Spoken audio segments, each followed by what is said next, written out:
La începutul terapiei am pus aceeași întrebare tuturor celor care au venit la mine încercând să se refacă după o relație cu un narcisist. Ce ai nevoie într-o relație ca să te simți iubit, valorizat și important? Și nu vreau un răspuns din cărți sau ce crezi tu că ar avea nevoie orice om ca să se simtă iubit. Vreau să-mi spui ce simți tu că ai nevoie. Și vreau un răspuns spontan și intuitiv, nu unul gândit. Nici măcar o persoană nu a putut răspunde din prima la această întrebare. Altfel nici nu ar fi avut nevoie de terapie.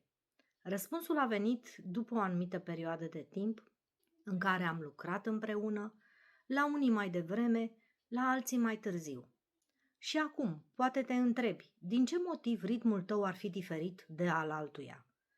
Cu cât ai fost nevoit mai timpuriu să pui dorințele și interesele celorlalți deasupra nevoilor tale, cu atât va fi mai greu să le identifici pe ale tale. Dacă de mic ți s-a spus că nevoile tale nu contează, ai fost nevoit să le ștergi și să le uiți.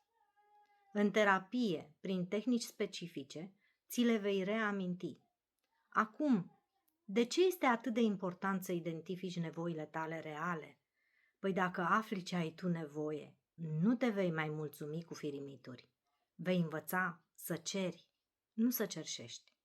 Nu vei mai fi victima ideală de exploatat de către narcisist, pentru că nu vei mai pune pe nimeni deasupra ta. Iar asta îți va deschide ușa pentru ceva nou și frumos în viața ta. Scrie în comentarii da dacă știi răspunsul și nu dacă nu-l știi. Nu uita, nu există nu definitiv, există nu încă.